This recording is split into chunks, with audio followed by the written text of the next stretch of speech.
So a while back, I came across this MKBHD video titled "The Problem with Humanoid Robots." This video was basically a product showcase of this one human-like robot, basically designed to just help you load up the dishwasher and just kind of clean your home around for a crazy $20,000. But whether that product is actually useful or recommendable, I leave that up to you. But I remember finishing that video being like, what kind of era are we in? Because now every time that I open YouTube, I just see a video recommendation on my feed about smart homes. Now what a smart home is just basically a bunch of tech products made specifically for your home. You can basically call your home a smart home because it's just a bunch of tech. Now some of these smart products may include, and I have to check my notes here, smart blinds, smart locks, smart fridges, smart TVs, smart thermostats, smart doorbells, smart coffee machines, smart robot vacuums, smart dog feeders, smart toilets, and the list goes on and on and on. And I can't be the only one turned off by it. Now, when talking about smart home, I want to talk about the marketing first because that is the tip of the iceberg. Now, is it just me or is every tech product now just AI? Everything is AI. Your thermostat has AI, your vacuum has AI, TV has AI. Like, why? A huge shift happened around 2024 where every product just needed to have the label of AI, even if it just wasn't necessary. If you remember the iPhone 16, the whole premise of that marketing was just AI, Apple Intelligence, oh, your Siri is smart. But that actually just never came to be, and that's why Apple just got sued for fraud marketing or something like that. And look, I get it. AI is a real thing. LLMs, computer machine learning, these are all incredibly powerful tools, but the way that they just get thrown around in consumer marketing, it has nothing to do with the concept. The deeper problem is that when you wrap every product in this AI tag, these companies just stop trying to explain what that even means, and then they just leave it to your imagination. Picture this. Good morning. The temperature has already been adjusted. Your morning coffee is already waiting for you in the kitchen. Warm, but not too hot. With an extra spoon of sugar, sir. And you just go, oh, thanks, Ralph. It looks peaceful. It looks like you have control of your life. It looks frictionless. Friction is what happens when there's people that are sharing the same living area, and the arguments with the thermostat during the winter, or that is your seat on the table always. These aren't inefficiencies that must be optimized with a smart home. These are just life. When you optimize and you take these frictions away, you don't end up with a brighter life thanks to your smart home. You end up with a quieter one. Now, my real issue with smart homes isn't so much moral or philosophical, but rather a practical one. Because every time that I think of a smart home, I always think of this one question, which is, what if?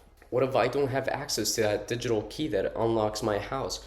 Or what if I don't have battery to just turn off the light bulbs because they're pissing me off?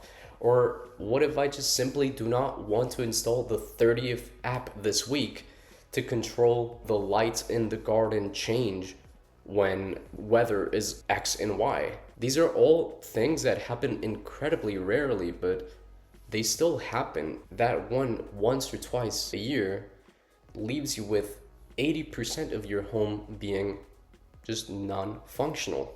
One of the biggest smart home companies, Insteon, shut down in early 2022 because of financial reasons, which left everyone who had built their smart homes around them having a house with a bunch of dead products just being expensive, useless hardware.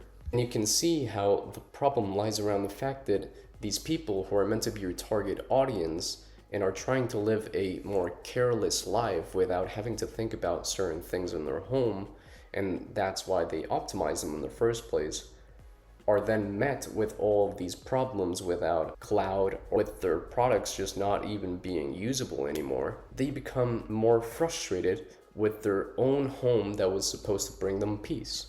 And if you're trying to build a home that will outlast forever on top of subscription services in cloud, which might not exist in 5 years, then that is not a smart home. That is a frustrating one.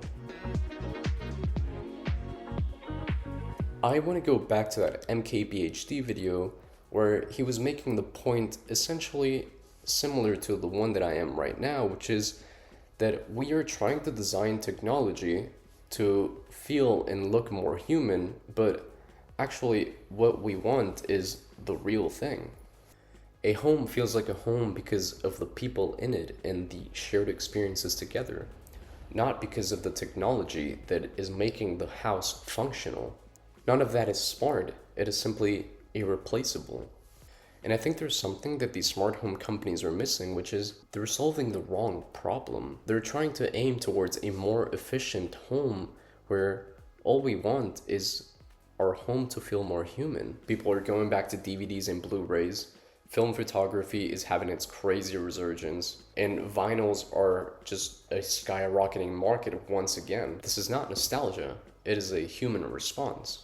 Because more than ever in this rising period of AI and artificial intelligence, and the idea of us humans being replaced, we're going back to what makes us feel human again, which is our connections and our physical stuff that we have a memory with or we just grew up with.